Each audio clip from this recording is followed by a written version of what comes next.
Vou gravar ela e o tema de hoje, então, é lançamento da folha, tá? Vou compartilhar que vocês tinham esse material lá na aula 7, se não me engano, né? Na aula 7 eu tinha disponibilizado já esse material, mas não deu tempo na aula 7 de a gente entrar no conteúdo. A gente acabou reforçando os lançamentos, né? E deixei para hoje, então, o lançamento da folha, tá? Disponibilizei também em maio, então, os lançamentos de maio, vocês vão incorporar a planilha e fazer os lançamentos a partir da teoria aqui que vai ser transmitida agora. Também vou encaminhar para vocês uma planilha do Simples. Para quem já está usando, para quem eu corrigi, eu já estou deixando a planilha dentro, tá? Que facilita vocês calcular o Simples. Vocês vão ver para alguns que eu disponibilizei que eu ajustei a planilha do Simples, do cálculo do Simples, para vocês poder calcular automaticamente, né? A partir do faturamento de cada mês. Então, vamos lá. Contabilização da folha de pagamento.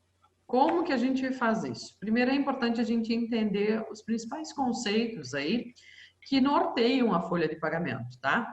É bem importante saber que a legislação muda, né? E a gente tem que ficar atento, especialmente para quem é DP, quem é um departamento de pessoa que lida efetivamente com a legislação e com os cálculos, né, da folha, tem que ficar sempre antenada para as mudanças que tem aí, que a legislação aí ocorre, tá?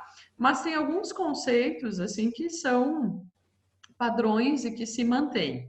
Então, a gente vai ver os principais, mas o objetivo, de novo, vocês têm uma disciplina especificamente para calcular a folha e entender os conceitos mais detalhadamente no âmbito da legislação. E nós aqui entraremos no conceito, mas o foco, de novo, é como contabiliza, tá? É como registra as informações realizando os débitos e os créditos, ou no balanço, ou no DRE, como é que isso funciona. Então, vamos lá. A folha de pagamento, pessoal, é a forma, então, pela qual a empresa contabiliza os valores devidos aos trabalhadores, aos colaboradores, aos prestadores de serviços terceirizados, ou seja, todos aqueles que prestam serviço da empresa por meio de emprego da sua força de trabalho. Ou seja, estão de alguma forma conectados ao dia a dia de determinado local ou trabalho. Aqui já vou reforçar algo que a gente viu na contabilidade 1. Lembram que a gente, na contabilidade 1, a gente dizia assim, o que é capital de terceiros? Ah, e daí a gente entende, tá, mas o capital de terceiros são as obrigações, né? São as obrigações do passivo. E aí tem muita pegadinha, tem gente que diz assim, não, mas folha provisionada, folha a pagar, não é capital de terceiros.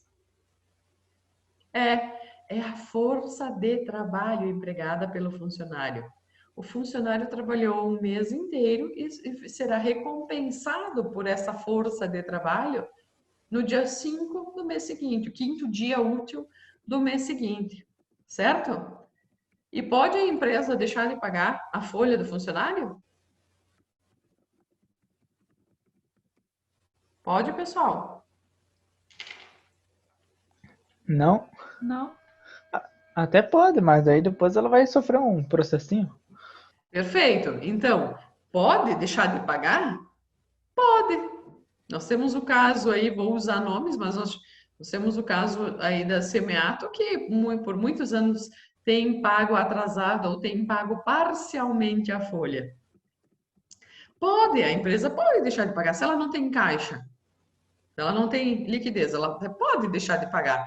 Obviamente que as multas e todos os prejuízos ou passivo trabalhista, né, e processos que ela vai receber, né, por conta disso são gigantes, imensos e valores altos, porque a multa é alta por deixar de pagar, né? Mas vamos pensar assim, financeiramente ela pode deixar de pagar.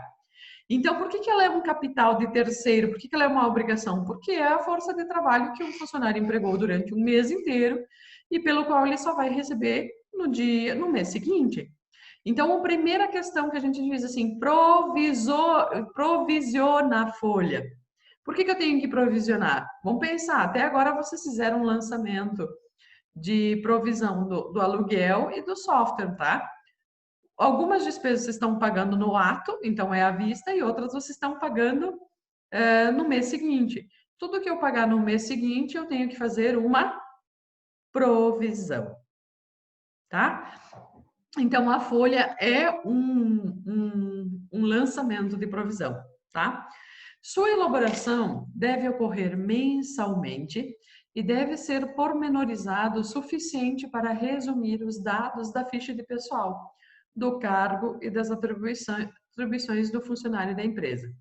Quer dizer, o envelope, a folha de pagamento do funcionário, tem que ter o nome, os dados pessoais, o cargo da pessoa, a referência, a quantidade de horas trabalhadas, qual é a atribuição, né, o cargo, não as atribuições descritas, isso é cargos e salários, a descrição de cargo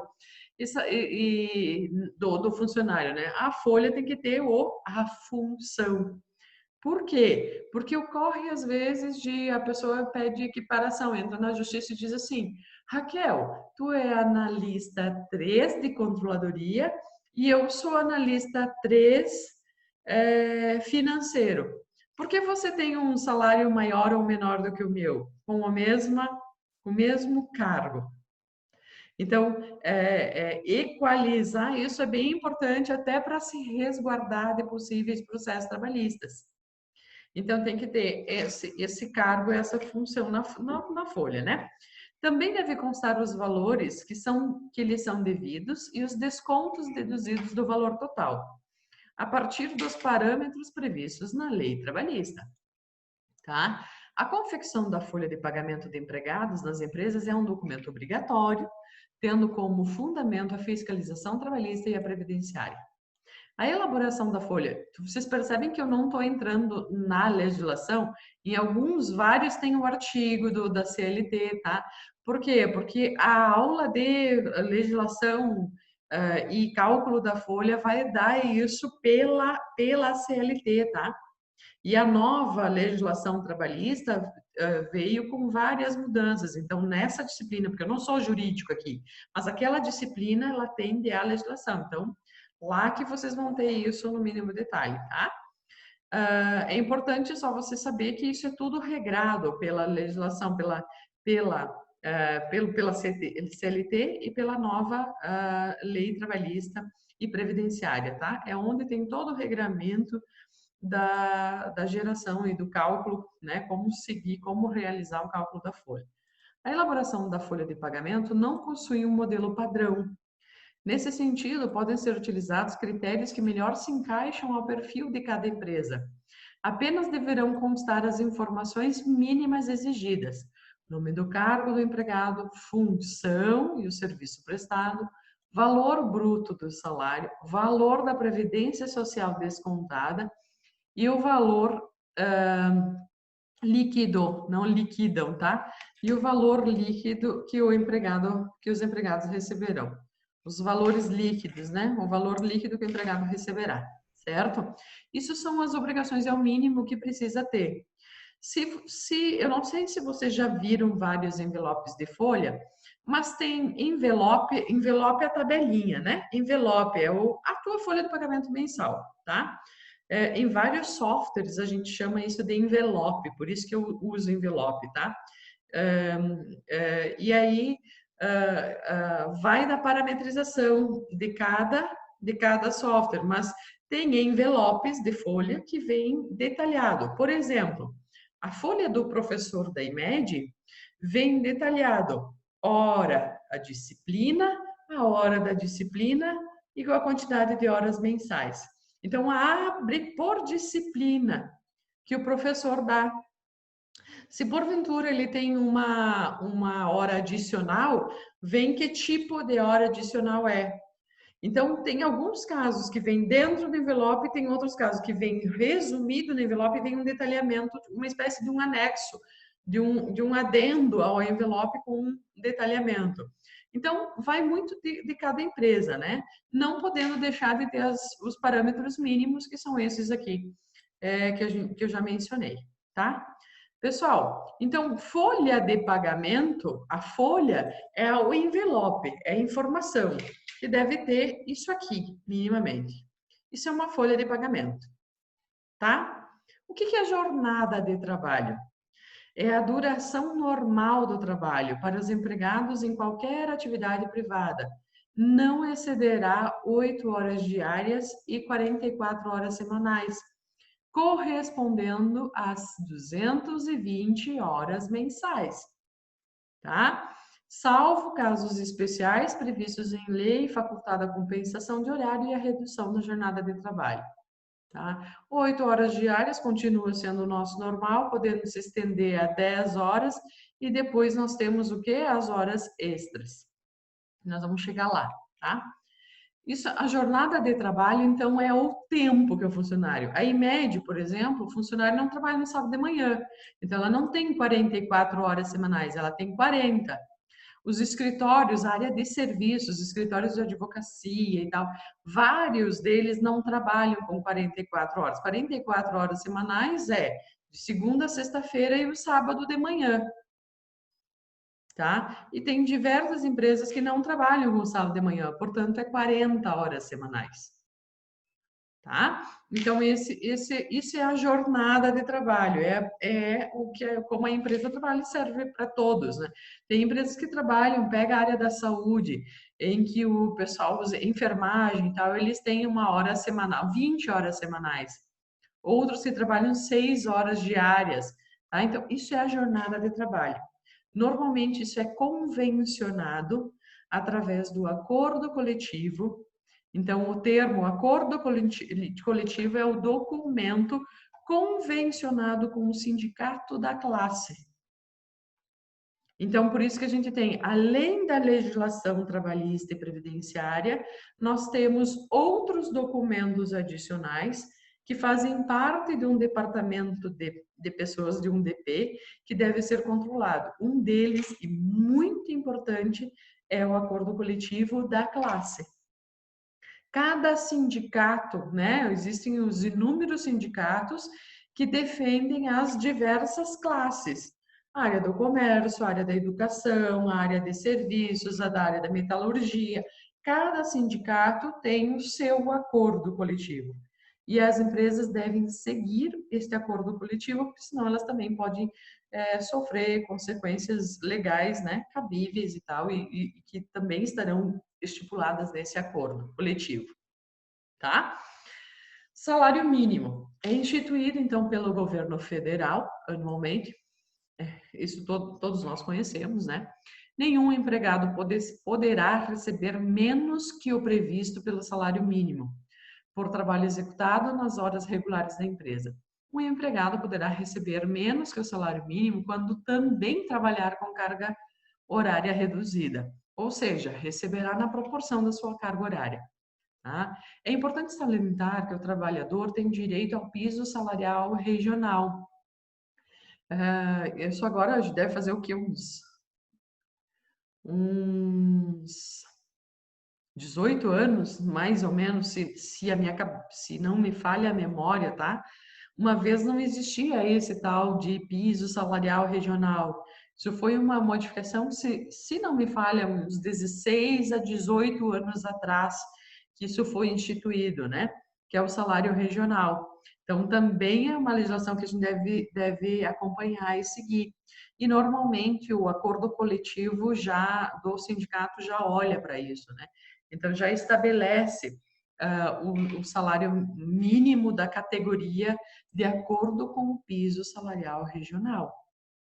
Então, eu posso ter uma empregada doméstica com um piso aqui, como posso ter um outro piso numa outra região. Eu nem sei para quais categorias. Eu estou dando exemplo da empregada doméstica, mas eu não sei todas as categorias. Eu sei que isso, professor, por exemplo, de ensino médio tem um piso regional.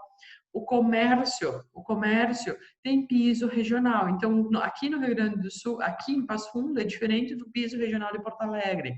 tá? Eu minto para vocês, assim, eu não sei quais hoje são todas as categorias que seguem o piso regional, tá? Teria que pesquisar, não sei dizer isso para vocês hoje, tá?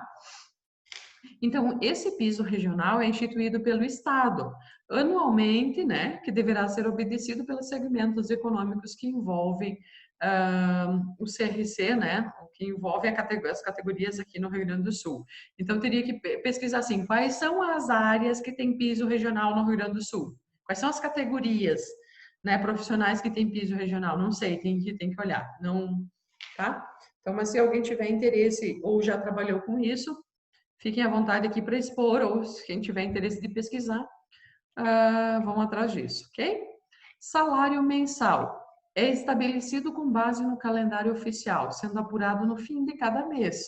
O valor a ser recebido pelo empregado, considerando o mês, para todos os fins, o período de 30 dias, não se levando em consideração se este mês tem 28, 29 ou 31.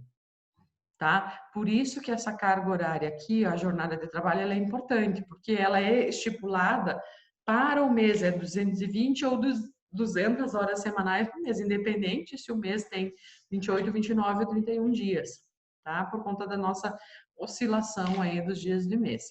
Nessa forma de pagamento de salários, deverá o empregador pagar ao seu empregado até o 15º dia útil do mês seguinte, sendo considerado o sábado como dia útil, porque muitas pessoas trabalham no sábado de manhã, né? Como dia útil no caso de pagamento, tá? Por exemplo, para financiamentos bancários e tal, o sábado não é considerado dia útil, né? Tá? Quando a gente se vocês porventura um dia olharem um contrato de um financiamento bancário, como o banco não trabalha no sábado, para o banco o sábado não é dia útil. E para a grande maioria, tá? Quando a gente fala de dia útil, para a grande maioria desconsidera o sábado como dia útil. Algumas terminologias. Então, agora, assim, a contabilização da folha exige a compreensão de 3 conceitos básicos. Bem importante, prestem atenção nisso aqui. Isso aqui, uma boa parte das pessoas, ou de financeiro, ou quem está começando no financeiro, começando no RH, não distingue uma coisa de outra, tá? Bem importante. Provento, descontos e provisões, tá? São os 3 termos conceituais que vocês precisam diferenciar, entender numa folha. O que é provento para uma folha? São os valores que o empregado tem direito a receber em detrimento à força de trabalho empregada em determinada função da empresa, conforme o contrato de trabalho estipulado entre as partes, empregador e empregado. São os valores que um funcionário tem direito a receber por estipulação, por estipulado, né, no contrato, quer dizer, a jornada de trabalho vezes, né, versus o salário estipulado e todos os adicionais previstos em lei, conforme tabela de proventos abaixo. Exemplo, tá? Exemplo de proventos. Salário base ou dias trabalhados, tá? Se tiver alguma oscilação por dia. Salário família, hora extra, DSR, que é o descanso semanal remunerado, adicional noturno, insalubridade, periculosidade, comissão, conforme políticas da empresa. Isso é provento. Vamos pensar assim, ó. Provento é tudo que adiciona, é tudo que gera o meu salário base do mês. Então, as minhas horas trabalhadas, a hora extra que eu tive no mês, o salário família, de acordo com a legislação, né? Se eu tiver família, o auxílio creche, que nem está aqui, mas o auxílio creche, se eu tiver um filho que estiver em escola particular, tá? O descanso semanal remunerado. Se eu trabalhei depois das 10, eu tenho direito ao adicional noturno. Se eu tenho um trabalho insalubre, trabalho num laboratório que mexo com com produtos químicos ou qualquer outra indústria que trabalha com produtos químicos e tal, eu tenho direito à insalubridade. Quem trabalha em profissões com mais perigo, por exemplo, posto de combustível, né? Edson, vocês devem pagar lá periculosidade, provavelmente para os caras 30%. que atendem, né? Isso. Perfeito. Então, o que que diz? Quando que eu tenho que olhar isso? A legislação do cargo que vai dizer, tá? É a classificação da função que vai dizer se obriga, pela legislação, né? Se obriga a pagar a insalubridade e se obriga a pagar a periculosidade. Então, são incidências da lei, da legislação. Mas é tudo que soma. Então, provento, proveniente, provém, né? Provento é tudo que soma, que adiciona, que aumenta a minha folha, o meu salário base do mês, tá? Comissão. Muitas empresas trabalham por fora. É comissão. Gente, pela legislação, comissão incorpora o salário. Sobre comissão é devido, 13º, férias, ele faz parte do salário base.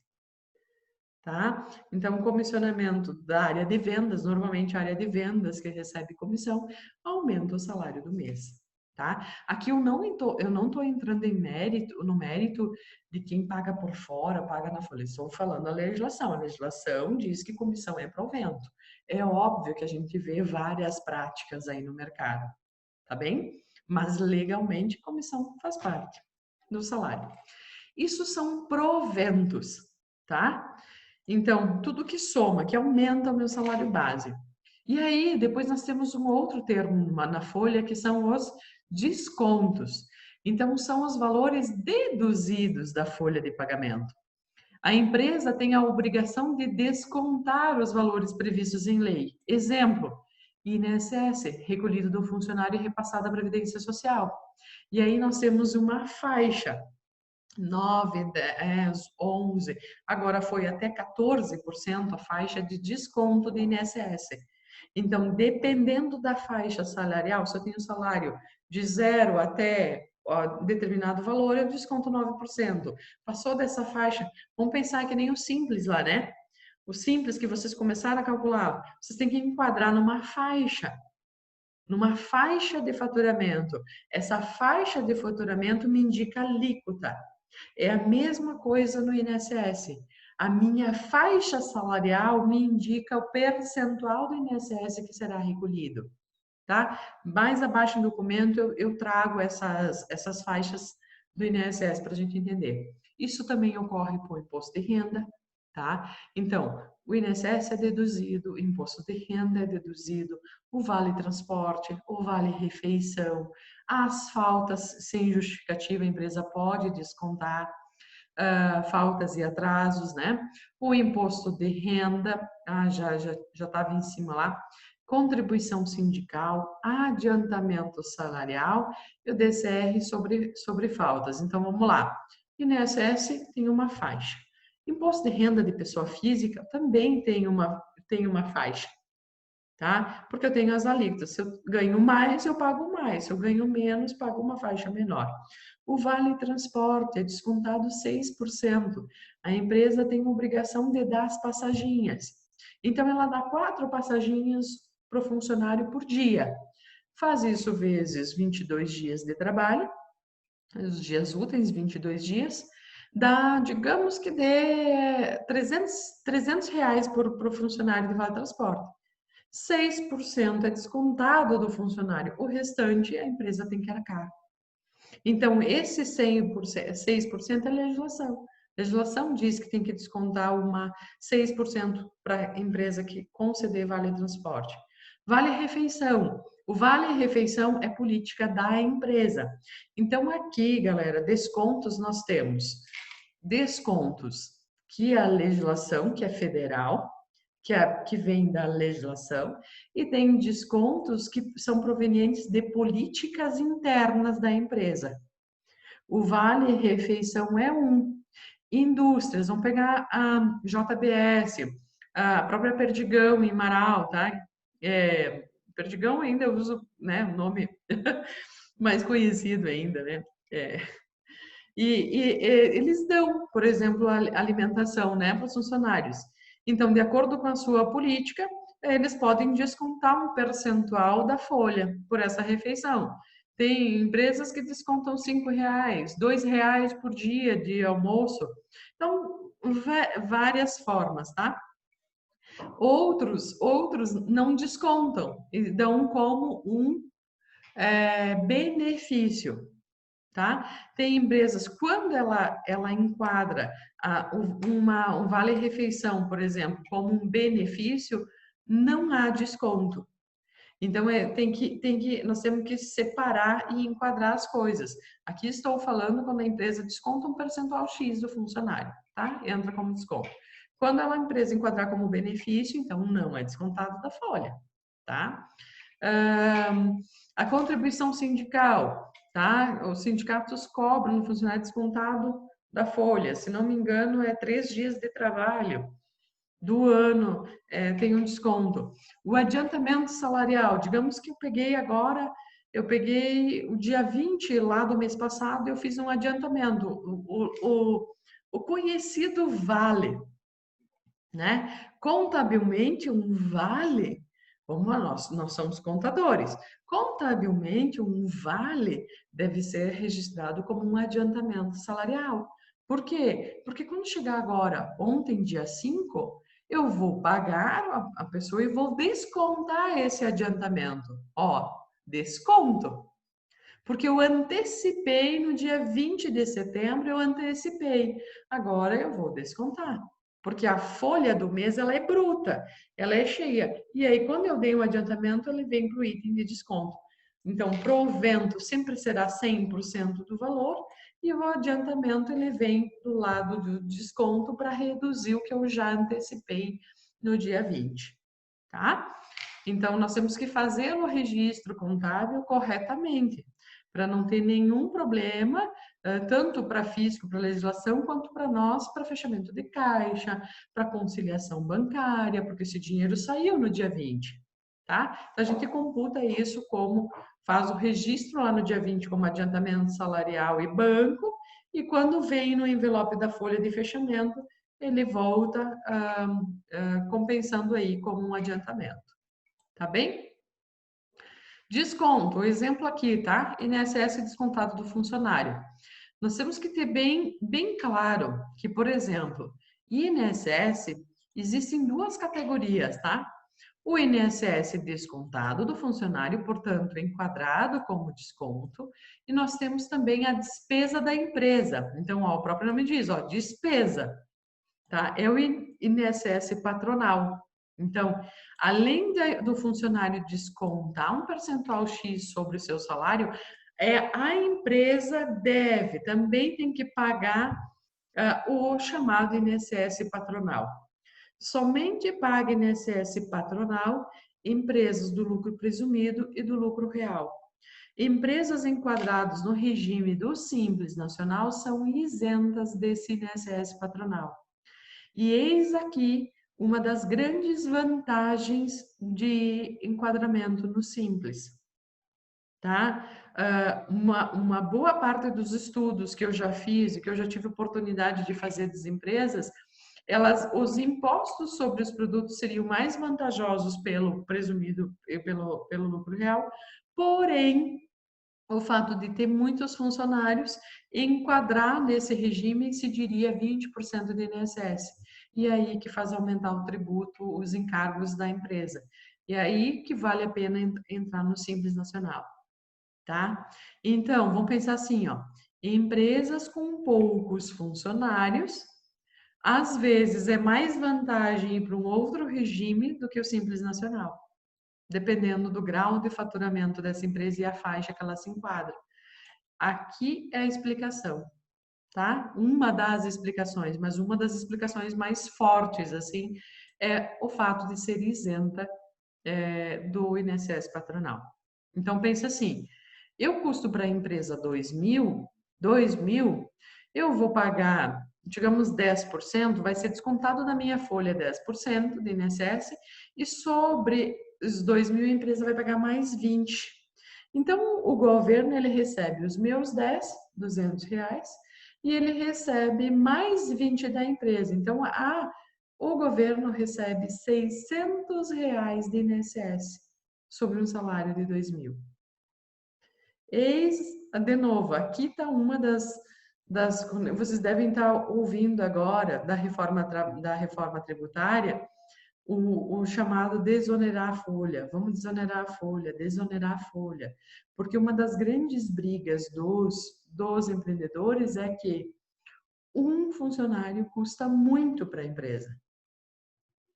Especialmente, né, quem está no regime lucro presumido, lucro real, a empresa, a gente tem um cálculo assim que um funcionário custa 60%, para não ser muito, eu digo 54 mais ou menos.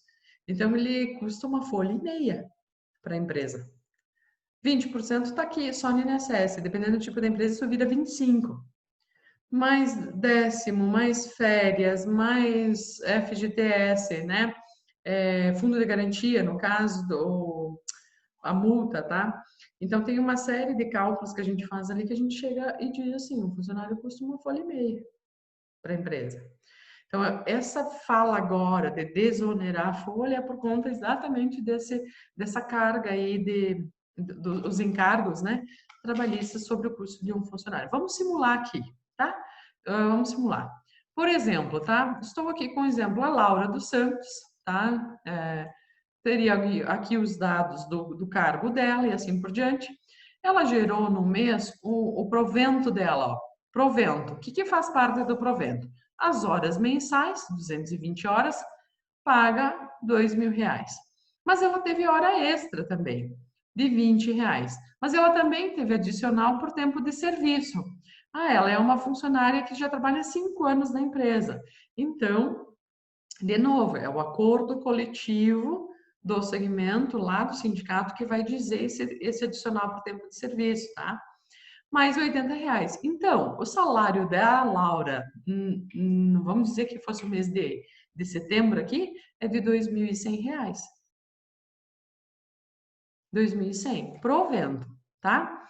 Bom, agora, ela tem o quê? Descontos. INSS retido, 9%. Tá? 189, 9% sobre os proventos. FGTS é apenas destacado, galera. Não desconta do funcionário, é destacado. Ele destaca e a empresa recolhe. Tá? Salário líquido, 1.911. Ok? Só um exemplo. A gente vai entrar em mais exemplos sobre isso mais para frente. Provisões. Provisionar significa guardar algo para o futuro. Para os efeitos contábeis e fiscais, as provisões têm um significado genérico, reconhecendo determinados eventos que não representam desembolso imediato de dinheiro. A gente já viu, né? Provisão, aquilo que eu não pago, provisiono para pagar no mês seguinte, mas que já é uma dívida, já é uma obrigação da empresa para com alguém, mas que então afetam o resultado da entidade. Afetam o resultado. Eu reconheço a despesa. Portanto, a despesa é devida, DRE, tá? Afetam o resultado da entidade. A despesa é daquele mês. Então, DRE é competência, caixa, regime de caixa, fluxo de caixa é saída de dinheiro de fato. Mas o salário de setembro é devido do mês de setembro, mas que eu vou pagar dia 5 de outubro. Tá?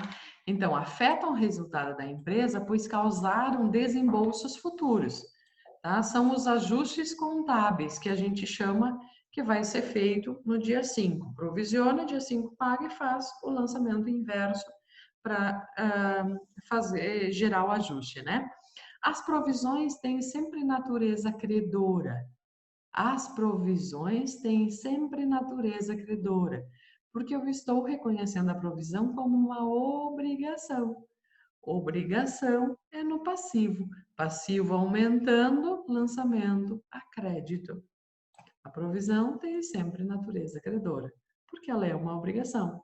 Aí, de novo, reforço, mas veja, Sim, obrigação está no lado do passivo, passivo aumentando, natureza credora. São decorrentes, então, dos princípios. O que é a provisão? Olha lá, agora vem os princípios entrando aqui de volta, tá? São decorrentes dos princípios do conservadorismo e da competência dos exercícios, especialmente competência. Porque o balanço deve ser o efeito, ele deve ser a foto do patrimônio da determinada empresa naquele período. Fechei 30 de setembro, eu tenho que mostrar no meu balanço que eu devo a folha de setembro, porque eu só vou desembolsar ela e pagar ela no dia 5. Mas eu fecho o balanço mensal. Dia 30 de setembro, o balanço tem que ser a foto, a representatividade do patrimônio daquela empresa. Patrimônio é o quê? Todos os bens e direitos no ativo, menos todas as obrigações no passivo, vai sobrar o quê? O PL dos sócios. Qual é o patrimônio em 30 de setembro? Qual é o real patrimônio dos sócios em 30 de setembro? O PL de 30 de setembro, que é gerado pelo bens e direitos menos as obrigações. Agora vem fazendo todo sentido, de novo, as aulas, não sei a sensação. Deixa eu, Júlia, prof, uma dúvida. Quando vamos fazer uma cobrança e vamos receber no mês que vem, e às vezes é deixado para emitir a nota fiscal no mesmo mês do recebimento, é porque influencia no fluxo de caixa?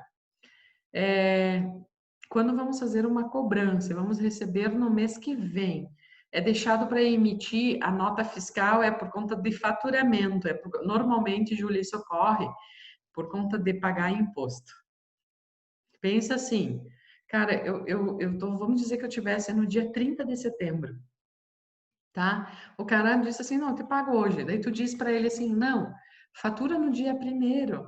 Porque se ele fatura a nota no dia 30, essa nota vai computar a receita e, portanto, o faturamento de setembro vai pagar mais imposto. Normalmente, as empresas que fazem esse tipo de coisa é para diminuir o faturamento, então, daquele mês para não apurar o imposto, tá? Deixa para o mês seguinte, porque daí tu ganha, tipo, tu vai pagar o imposto só em novembro, né? Tu fatura a nota em setembro e gera o cálculo do imposto de outubro para pagar fatura no mês de outubro, perdão, em vez de 30 de setembro, fatura dia 1º de outubro, ele vai computar o faturamento de outubro para pagar em novembro, tá? A pergunta da Júlia, tá?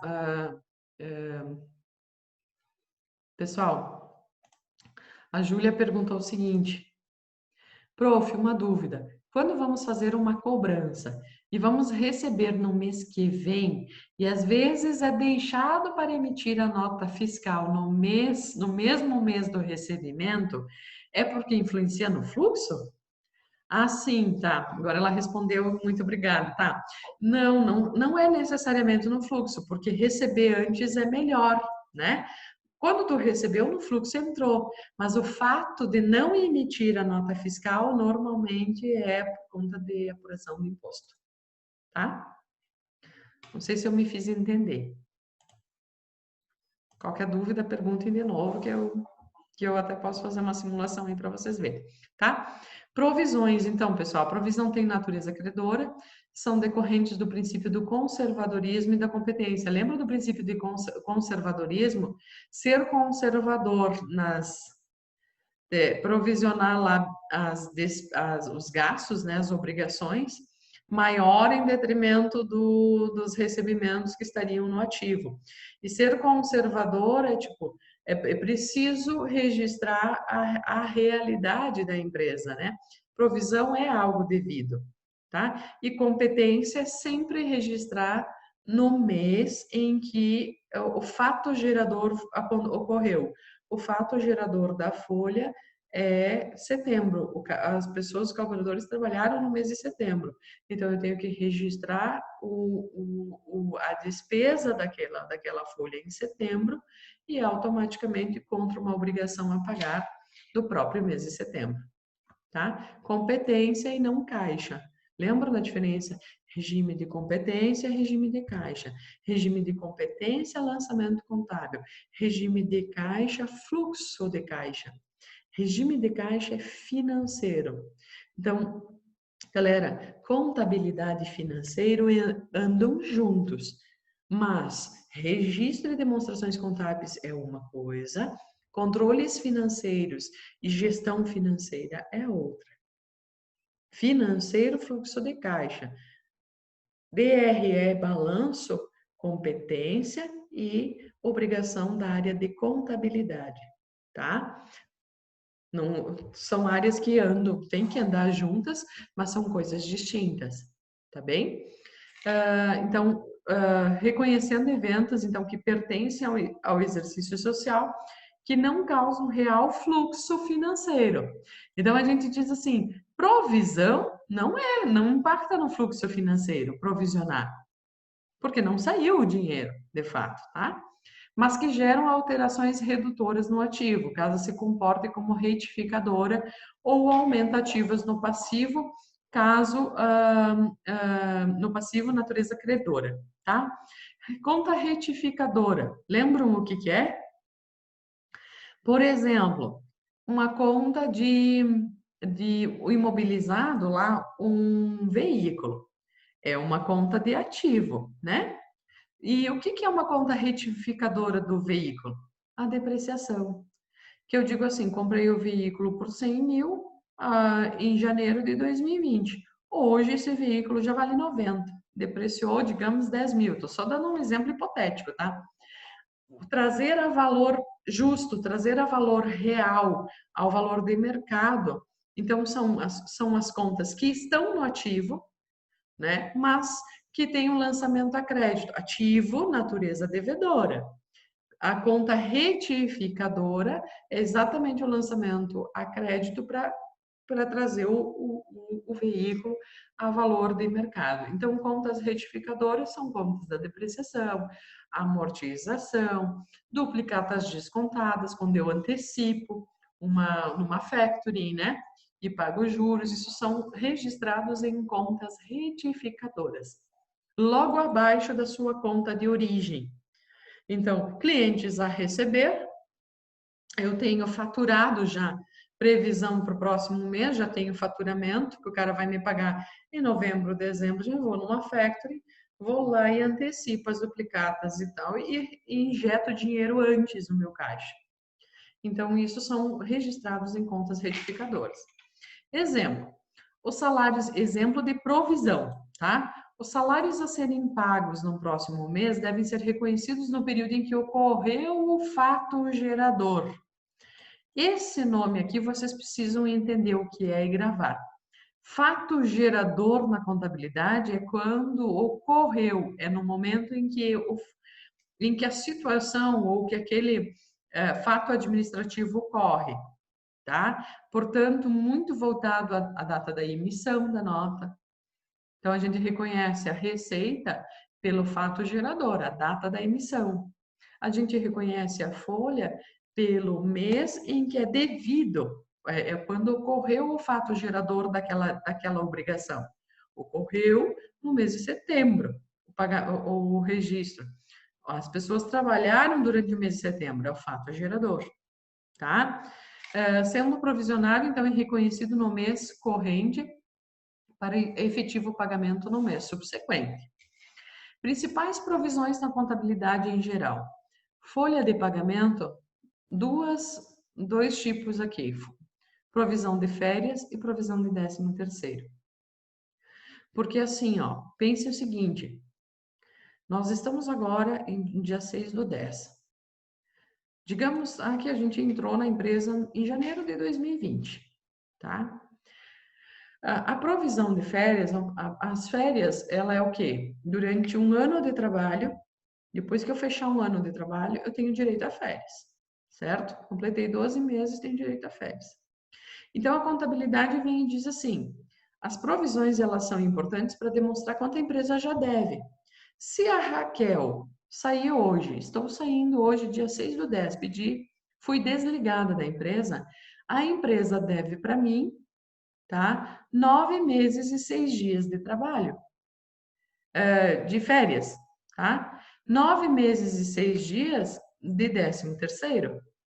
Então, a contabilidade, ela diz assim, eu não vou gerar um impacto na contabilidade somente no mês que eu vou pagar as férias, ou no mês que eu vou pagar o 13º. Não, cada mês tem a sua proporção. Se eu saísse agora, eu já tenho que ter provisionado de janeiro a setembro, eu tenho que ter provisionado as minhas férias. De janeiro a setembro, eu tenho que ter provisão da proporção do meu 13º. Tem que estar lá provisionado. Por quê? De novo, se o balanço patrimonial é para demonstrar a realidade patrimonial da empresa em determinado momento, ela tem que trazer todas as obrigações em todos os âmbitos da empresa, seja ele da parte de folha, seja ele da parte de contratos e financiamentos, todos os âmbitos da empresa precisam estar computados, porque ela tem que mostrar a realidade patrimonial da empresa. Outra provisão tributária. A gente nem vai fazer exemplos aqui nessa disciplina, tá? Mas o que são provisão para contingências fiscais? A empresa não pagou imposto durante um determinado período e vai lá e faz uma negociação com a Receita Estadual para ICMS. Então, ela tem que provisionar que ela vai pagar, ela tem que provisionar essa dívida. Ela não pode simplesmente deixar de pagar e não está registrado isso no balanço. Eu não estou demonstrando a real dívida de uma empresa. Eu tenho que provisionar, que eu estou lá pendente a pagar. Eu não paguei, tenho que provisionar. Jurídica, provisão para contingências trabalhistas. Minha empresa, 3 funcionários saíram, foram demitidos e entraram com processo trabalhista. Foi lá para o escritório de advocacia, está lá em negociação, está lá tentando fazer os acordos. A gente tem que dizer, advogado, a nossa possibilidade de perder esse processo trabalhista é o quê? É provável, é possível, é alta, é baixa? E aí tem alguns termos que a gente considera para provisionar. Quando a possibilidade de perder é alta, ele gera uma necessidade de provisionar. Eu tenho que demonstrar no meu passivo que, olha, eu estou provisionando aqui uma contingência de 50 mil reais de provisão de processos trabalhistas, porque eu tenho um aval do meu advogado que já me diz que é bem provável que a gente perca. Então, tu faz. É óbvio, gente, que isso o nome diz provisão, é óbvio que isso é uma projeção. Se eu botar 50 mil, pode ser que num acordo vire 35. Ok? Aí o conservadorismo, olha o princípio do conservadorismo. Conservadorismo, lembram do princípio? Quando for obrigação, pelo maior valor. Quando for para receber, pelo menor valor. Entendem aonde se aplica os princípios na prática? Se é uma contingência trabalhista, o meu funcionário entrando contra mim, se o advogado diz, olha, ele está pedindo 50, mas eu acho que a gente consegue fazer um acordo por 20 mil. Eu estou falando bem na prática, como ocorre, né? O cara entrou lá e disse assim, eu quero 50 mil. O processo estipulou lá 50 mil. E o advogado diz, não, a gente entra em acordo e tal, a gente consegue baixar para 20. O princípio do conservadorismo para o contador diz o quê? Projete pelo maior valor. Né? Agora, o contrário. Eu, empresa, entrei contra um processo contra um fornecedor. E aí eu estimo que eu vou ganhar danos lá, não sei o que lá, e eu estimo que eu vou ganhar. Eu pedi na minha ação lá 100 mil reais. E aí o advogado disse, não, de novo, mas tu não vai conseguir 100, no máximo que tu consegue é 50 mil. E aí, com o princípio do conservadorismo, quando é eu receber ativo, 50 mil, princípio do conservadorismo. Mas isso tudo são registros contábeis por meio de provisões. Tá? Provisão não é 100% assertivo, mas é próximo a um valor, e no momento que ela se efetiva, os lançamentos contábeis são ajustados. são ajustados. Então, o termo ajuste contábil é exatamente para corrigir um lançamento de provisão que a gente não tem 100% de certeza do valor. Entendido? Mais ou menos? Deixa eu ver que tem alguém chamando aqui no chat, só um minutinho. Ok, Edson, tudo bem. Contábil, então, provisões contábeis operacionais. Provisão para créditos de liquidação duvidosa. Está no nosso tema da disciplina fazer esse lançamento. O que é isso, tá? Eu estimo que eu tenho um conjunto, eu tenho um monte de clientes. Vamos pensar, gurias que tem loja, tá? O pessoal que está aqui que simulou o comércio, varejo, paga lá no carnezinho, né? Tá lá, fez o carnê ainda. Existe isso ainda, né? Faz lá o carnê. E aí a pessoa não paga uma parcela, não paga a segunda, não paga a terceira, não paga a quarta. Tinha feito em 5 parcelas, não veio e pagou assim. Deixou 5 parcelas em aberto. Passou 6 meses, passou um ano e tal, e nunca mais da pessoa. E aí tu cobra, tu liga, tu entra com, sei lá, tu tinha que ter uma promissória, se tu botou a promissória, começou, fez o processo correto aí para cobrança, tá? Por meio da promissória, papapá, mas nada da pessoa vir pagar. E aí a legislação diz assim: olha, e você, empresa, quando um cliente teu não te pagar dentro de 6 meses, é possível você considerar fazer uma provisão para créditos de liquidação. Olha o termo, associe os termos. Crédito de liquidação duvidosa, tá? Então, eu estou dizendo que, eu não vou receber mais isso. Então, eu provisiono, faço uma provisão de crédito de liquidação duvidosa contra uma despesa de devedores duvidosos e ajusto o meu resultado. Empresas que pagam no lucro presumido e no lucro real, que pagam imposto sobre o lucro, tá? Ajusta e paga menos imposto. Por que eu vou deixar lá? E a legislação diz assim, cara, eu tenho 5 anos de alguém que não paga, por que eu vou ficar lá aumentando? Eu estou aumentando o meu ativo, meu cliente, que é irreal, eu sei que nunca mais, já prescreveu aquela dívida. Então, a contabilidade vem dizer assim, sim, existe legislação e existe técnica, né, contábil para fazer o ajuste desse ativo que está lá pendente. Mesma coisa, provisão para perdas prováveis em investimentos.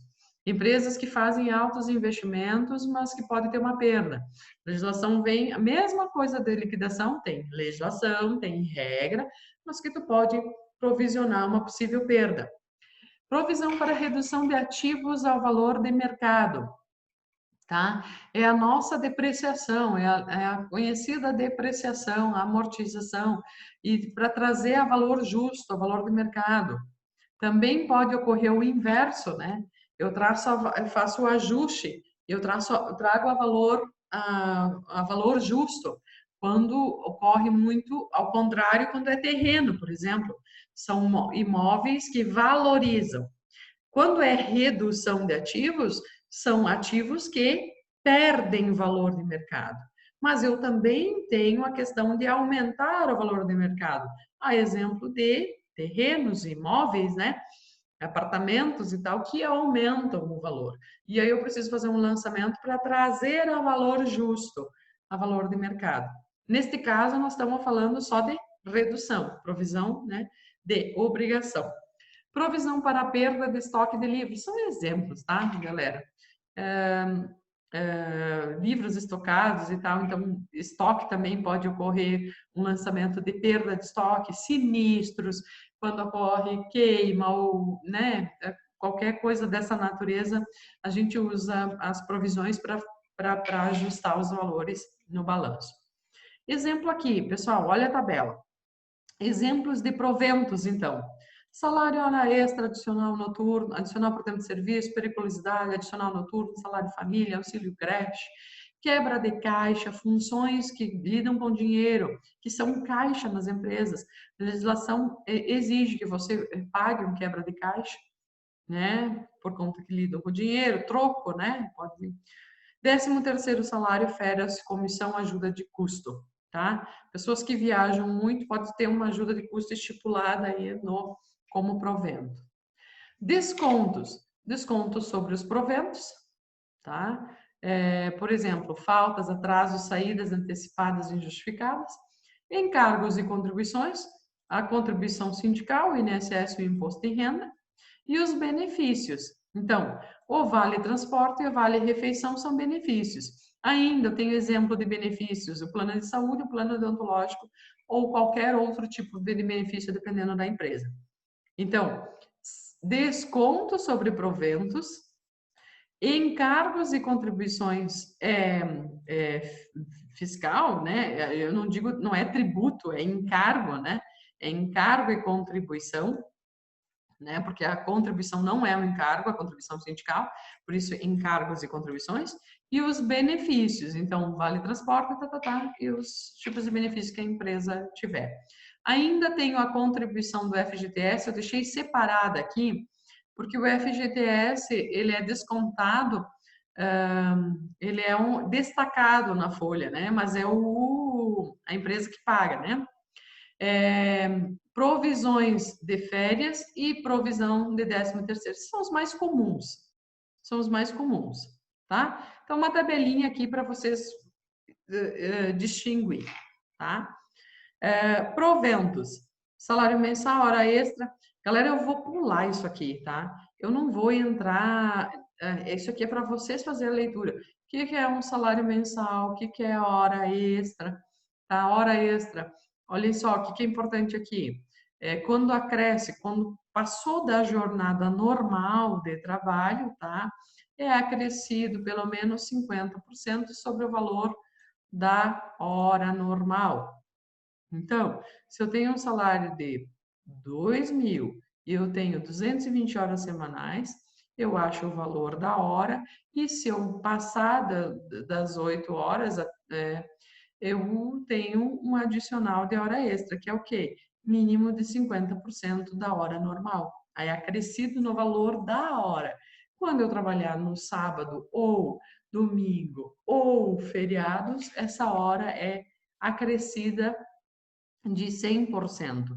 Então, se uma minha hora é R$ 20, ela passará a ser 40. Então, tem todo... Eu não vou entrar em detalhes aqui, eu vou pedir para vocês fazerem a leitura, tá?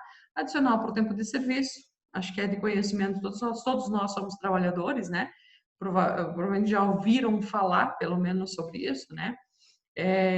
Se eu tenho 4 anos de empresa, eu tenho 3, depende do que está no acordo coletivo, eu tenho um adicional X no meu salário. Adicional de periculosidade, tá? É 30% sobre o salário. Então, o que vocês precisam entender? Isso aqui, se tiver. Insalubridade, tá? O insalubridade, se não me engano, é 20%, acho que nem está aqui. Se não me engano, é 20%, tá? Sobre a folha. Adicional noturno, para quem trabalha depois das 22 horas, ó, quem trabalha depois das 22 horas tem um adicional noturno, tá? Salário família, o benefício da Previdência, mas com características especiais, pois, além de devido a segurados em atividade, funciona em regime de compensação com relação a cada filho menor de 14 anos ou inválido, sem limite de número de filhos. E também tem direito a ele, nas mesmas condições, o enteado e o menor, Quando o pai e a mãe são segurados, o salário família é devido aos dois, tá? Então, é benefício específico que tem que ter o quê? Requerimento de solicitação, certidão de nascimento, caderneta de vacinação, né? Dos filhos, para os filhos maiores de 7 anos, comprovante de frequência escolar. É uma forma que o governo até achou, pessoal, para quem tem um salário baixo, garantir, ele é um adicional de salário família, sabe por quê? Qual era o objetivo e a discussão na época? Garantir que os pais colocassem os filhos na escola. É isso aí. Esse era o objetivo. Fazer, olha, tu tem um adicional na tua folha, tá? Fulano de tal. Mas para tu ter esse adicional aí, ter esse provento na tua folha, salário e família, tu precisa comprovar que o teu filho está na escola. E que frequenta, né? não só matriculado, e que tem frequência na escola, tá? Então, a empresa paga o salário família dos seus empregados e desconta o total pago do valor das contribuições que tem a recolher. O salário família é devido ao empregador ou trabalhador avulso que está recebendo auxílio-doença, aposentadoria por invalidez, tá. Então, tem as suas regras aí, tá? Sugiro, quem tiver interesse, quer entender, buscar informações adicionais. Quebra de caixa, adicional ao salário dos profissionais que atuam na função de caixa, tá? Também é regrado aqui pela súmula 247 do TST, né? E ainda pode também ser dado valores maiores dependendo da política da empresa, mas não pode ser menor do que está estipulado em lei. Auxílio creche. Toda empresa com pelo menos 30 empregadas com idade acima de 16 anos. Empregadas ou empregados, tá? Com idade acima de 16 anos é obrigado a manter o local onde as mães possam deixar seus filhos. Só que nem toda empresa, obviamente, prepara um local para creche. Então, surgiu o tal do auxílio creche, tá? É uma proteção à maternidade, é um direito constitucionalmente garantido às trabalhadoras e a existência de uma creche custeada pela empresa ou pagamento de auxílio creche. Empresas que dispõem de um espaço para os filhos não pagam auxílio creche, mas a grande maioria prefere pagar auxílio creche do que dispor de um lugar, né? Até ninguém quer correr esse tipo de risco hoje nas empresas. Então, é um dever do empregador, tá? Tem multa por não pagar, e tem um percentual, deixa eu só ver na leitura aqui, um percentual sobre o valor pago, né, pelas mães. Tem que estar em escola particular, tá? Quando é escola pública, a pessoa não tem direito ao auxílio creche.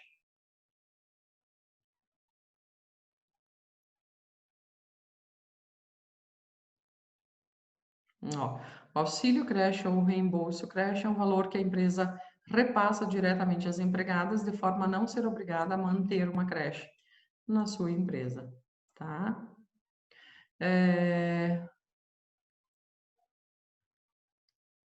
Montada aqui, multa. Engraçado que eu não coloquei aqui o valor. A proteção de direito à proteção de Profe, família. tem o Oi. valor ali de 80,51 a 805,9 centavos por situação irregular. Tá ali. Mas isso é a multa. Pode ser multada. Engraçado que eu não trouxe o valor. Não, é a multa aqui, Adri. Em caso tá. de descumprimento, a empresa vai pagar uma multa, tá? Eu não trouxe aqui o valor.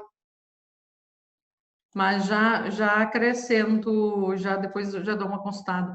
É um percentual X sobre o valor que a pessoa paga. Ela tem que trazer o comprovante de matrícula e a mensalidade que ela paga em escola particular. E daí a empresa paga um percentual por filho, tá? Por filho matriculado. Eu só tenho que me lembrar, buscar esse valor. Enfim, tá? Trago e ajusto isso aqui e encaminho esse documento para vocês. 13º salário, instituído pela lei complementar, né? É o pagamento anual de 1/12 da remuneração devida em dezembro por mês de serviço no ano correspondente. Bem importante isso aqui, 13º. 13º é do ano. Eu provisiono sempre 1/12 cada mês, tá? Então, se o meu salário é de R$1.000, eu vou provisionar o quê? Divido 1.000 por 12 e provisiono todo mês a parcela, tá?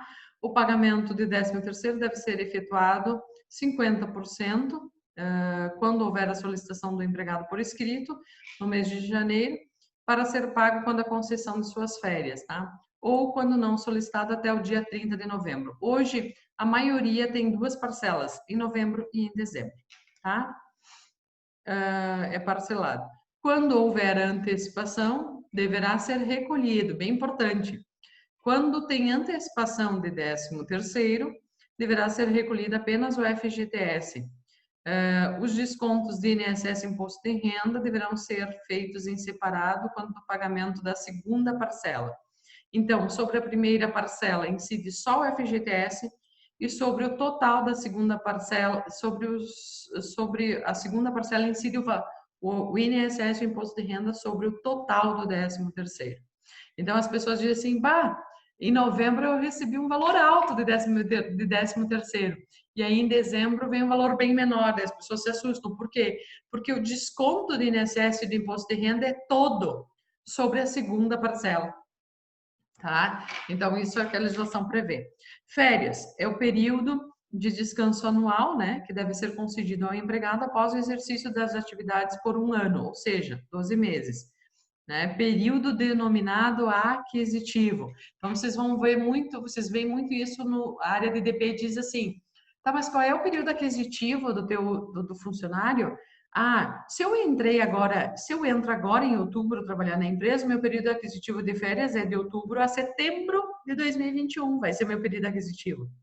Então, ele pega sempre 12 meses contínuos.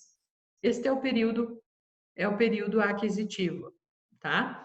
Então, vocês vão ver lá, aviso lá no documento de férias, né?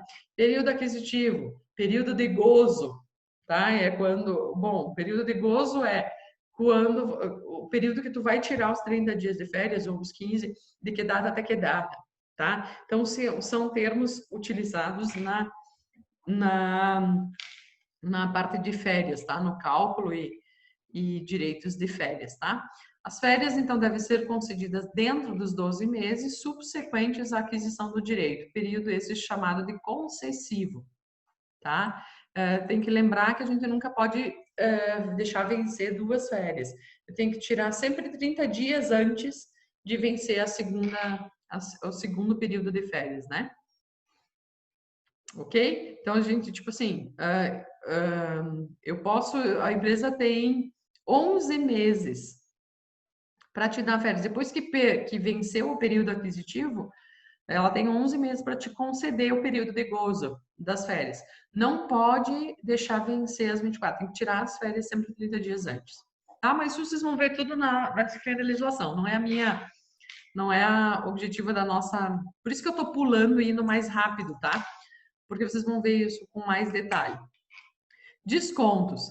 INSS, tá? INSS, Instituto Nacional do Seguro Social. A empresa deverá descontar de seus empregados a contribuição previdenciária que incidirá sobre a remuneração efetivamente paga ou creditada no mês, recolhendo o valor até o dia 20 do mês seguinte. Então, galera, olhem só, estamos no dia 6 de outubro, tá? Digamos, fechei a folha de setembro, eu tenho que o quê? Eu tenho que computar o INSS retido dos funcionários. Estou numa empresa do Simples, portanto, não tenho isenção do INSS patronal, mas eu tenho a obrigação de transferir o valor retido, é retido, portanto, é desconto, estou dentro do item descontos. O funcionário, a gente descontou, a empresa descontou do funcionário o INSS dele. A empresa tem a obrigação de gerar essa guia e passar esse valor retido para o governo. Não é gasto da empresa.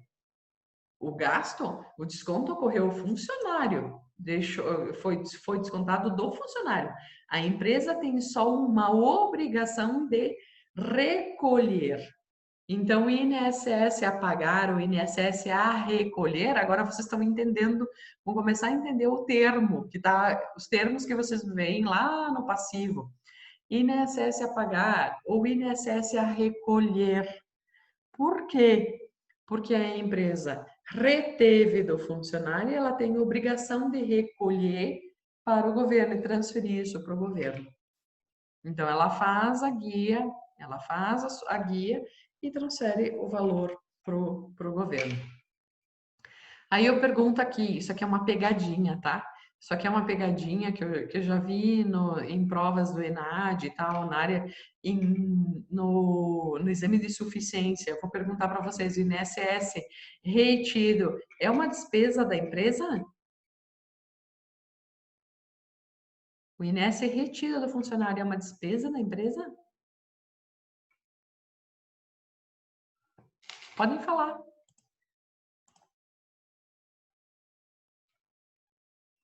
O que vocês acham? Não, prof. Não, por que, Paloma?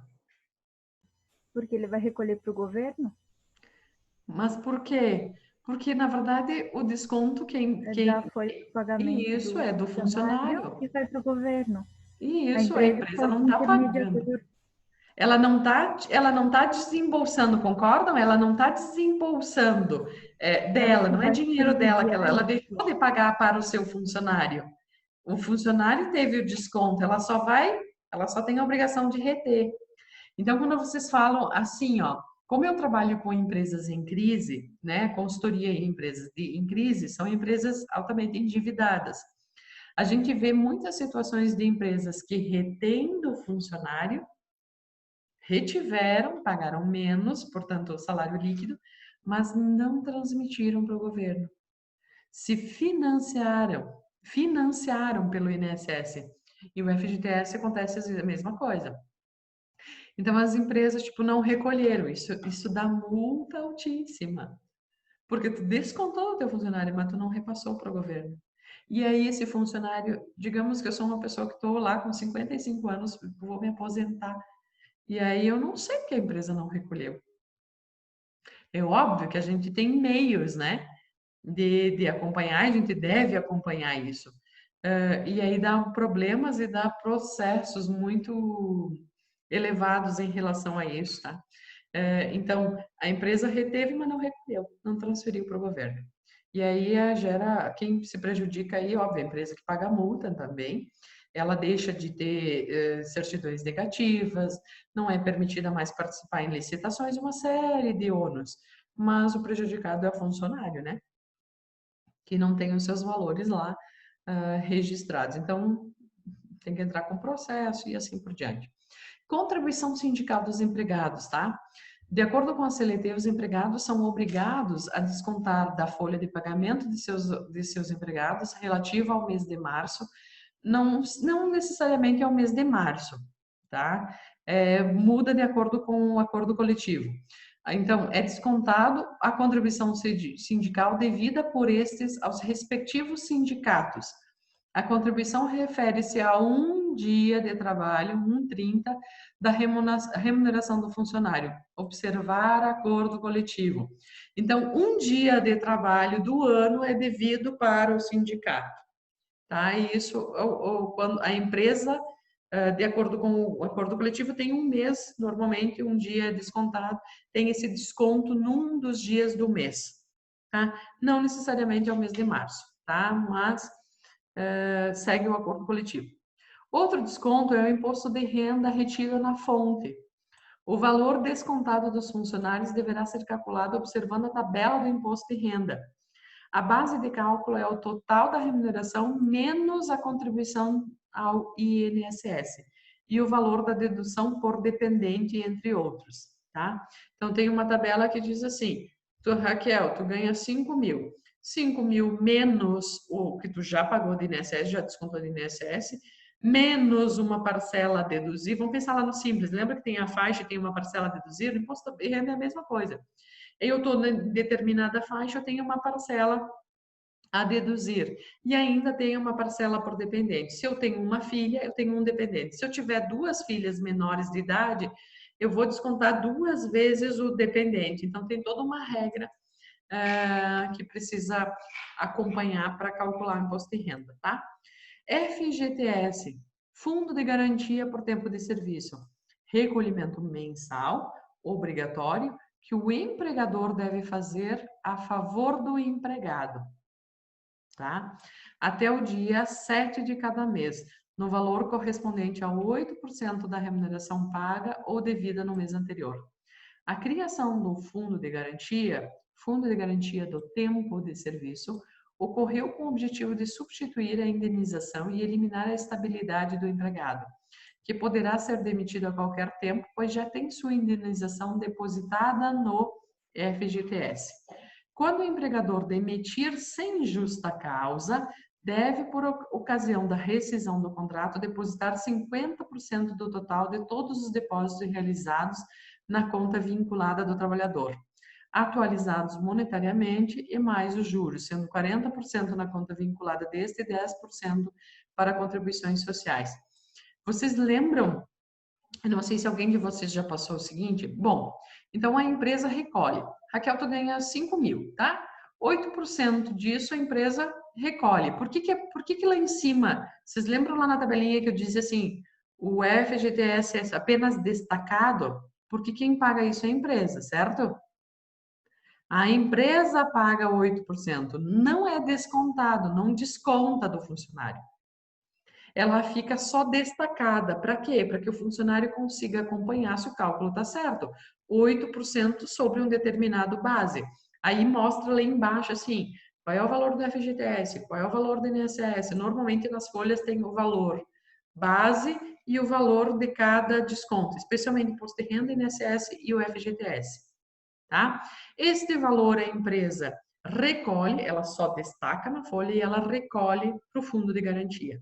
E aí, a tal de chamada, a gente tem que inserir e abrir uma conta. Isso, o departamento de pessoal de cada empresa faz isso. Vai lá, o empregado tem uma conta na Caixa Econômica, tá? Ela tem uma inscrição no fundo de garantia, abre-se uma conta na Caixa Econômica. Todo mês, 8% do teu salário vai para aquela conta na Caixa Econômica. Se passados 5 anos e a empresa, então, a Raquel, valeu, muito obrigado, tô te demitindo, né, sem justa causa, ok? O que a empresa tem a obrigação de fazer? Ela tem que avaliar, tenho 5 anos de trabalho, 8% todo mês foi depositado lá naquela conta. A gente levanta o valor total desse fundo de garantia que está na conta. Então, digamos, 5 anos de trabalho, digamos que eu tenho lá 20 mil reais depositados, tá? O que a empresa tem que fazer? Pagar uma multa da rescisão de 50% sobre o saldo do meu FGTS naquela conta. 20 mil, 50%, tá? Então, eu tenho que pagar isso, 10 mil reais, certo? 50%. A empresa tem que recolher mais 10 mil reais junto naquela conta. 40% fica para o funcionário e 10% o governo retém. E é isso que está dizendo aqui, ó. Sendo 40% na conta vinculada, então 40%, eu tinha 20. A empresa tem que pagar 50, 10 mil. 9 mil vai para minha conta e 1.000 pila o governo te transfere para a Lei Complementar 110, que são para outras contribuições sociais. Vai para, esses 10% vai para programas sociais diversos. Aí tem que ler essa Lei Complementar 110, que vai estipular quais são esses programas. Então, vocês lembram daquela de dizer assim, eu faço um acordo com a minha empresa, eu te devolvo a multa dos 40%. Lembram? Vocês já passaram por isso? Então, é isso que ocorre. Para a empresa, tu custa 50, a empresa tem que pagar 50. Só que o funcionário devolve 40, por quê? Porque só 40 juntou com o que eu já tinha lá de saldo. Os outros 10 o governo fica para ele. Tá? Então, por isso, dessa coisa, eu te devolvo a multa dos 40%. Agora, com a nova legislação trabalhista, tentou-se regularizar esse acordo, tá? Então, agora, tu consegue fazer um acordo demissional. E aí, tu, em vez de tu acessar 100%, vamos pensar, olha o exemplo que eu dei. Tenho 5 anos de trabalho. 5 anos a empresa depositou 8%, todos os meses. Fechei os 5 anos, eu tinha 20 mil na minha conta. A empresa foi lá e depositou mais 40. Então, 9 era 50 ela paga, mas 40 vem para minha conta. Então, portanto, eu tinha 20, mais 9 agora eu tenho no meu fundo de garantia, eu tenho 29 mil reais, certo? Desses 29, nessa nova legislação trabalhista, a demissão por acordo, você só acessa 80% desse valor de 29 mil. Então, a empresa facilitou, por quê? Porque nesse acordo demissão por acordo, você não acessa o fundo de garantia.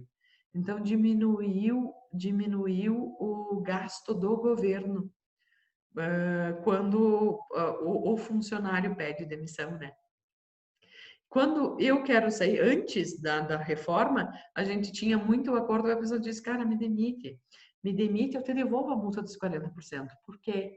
Porque o objetivo por trás era acessar os 6 meses de fundo de garantia.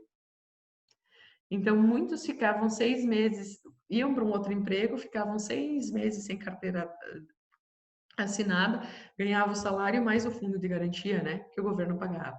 Então, o governo veio e regularizou, disse, não, tu está pedindo demissão, não faça mais um acordo de empresa, faça o acordo por demissão. Mas aí o funcionário, em vez de ter 40% na conta, ele tem 20%, diminui a multa, ele acessa só 80% desse FGTS e não tem acesso ao fundo de garantia. Tá? É um novo termo. Mas isso tudo, gente, é legislação. Eu tô só, tipo, falando aqui para vocês, mas não será exercício aqui da nossa disciplina, tá? Mas só para a gente, na prática, entender aqui como é que funciona a questão do FGTS. Vale transporte, então, de acordo com a Lei 7.418, de 16 de dezembro de 85, regulamentada, o trabalhador tem direito a recebimento de vale transporte para seu deslocamento até o local de trabalho. Os valores dos vales transportes entregues ao trabalhador poderão ser descontados no fim do mês na folha de pagamento até o limite de 6% sobre o salário base, tá? Isso é bem comum, a gente vê em quase todas as folhas, especialmente aqui em Passo Fundo, onde já precisa de transporte, cidades menores já é menos, né? Mas também, obviamente, tem, né? Tem algumas empresas que optam até por dar o trabalho, circula o ônibus e tal, mas também desconta dos 6%, porque ele dá o deslocamento e desconta os 6% do funcionário, tá? Benefícios. Alguns benefícios, como vale-refeição ou participação em planos de saúde odontológicos, devem ser discriminados no desconto em folha de pagamento. O colaborador precisa saber exatamente quanto está sendo descontado de seu salário para usufruir daquele benefício. O benefício pode ser acessado pelo colaborador ou não, ó. Ele é facultativo. É importante estar atento também ao que foi estipulado em contrato e em relação a esse tipo de desconto, chamado de facultativo. Eu posso aderir àquele benefício ou não, tá? Nós, por exemplo, na IMED, tá? A gente tem o plano odontológico e o plano de saúde. Tem pessoas que já têm um plano de saúde pelo plano de saúde do marido, já é dependente do marido, então optam por não aderir, tá? E a forma desse benefício é política da empresa. Tem empresas que dão 100% do plano de saúde, tem empresas que dão 50%, então 50% tu paga e 50% a empresa paga para você. Tem empresas que permitem dependentes ou cônjuge, tem empresas que não, que é só funcionário. Então, isso tudo é política. E essa política normalmente é convencionada no acordo coletivo de novo. Vem de novo o acordo coletivo aí, tá? Cálculo, galera. Cálculo da folha. Pessoal, eu vou parar de gravar aqui, me deem um minutinho, porque senão fica muito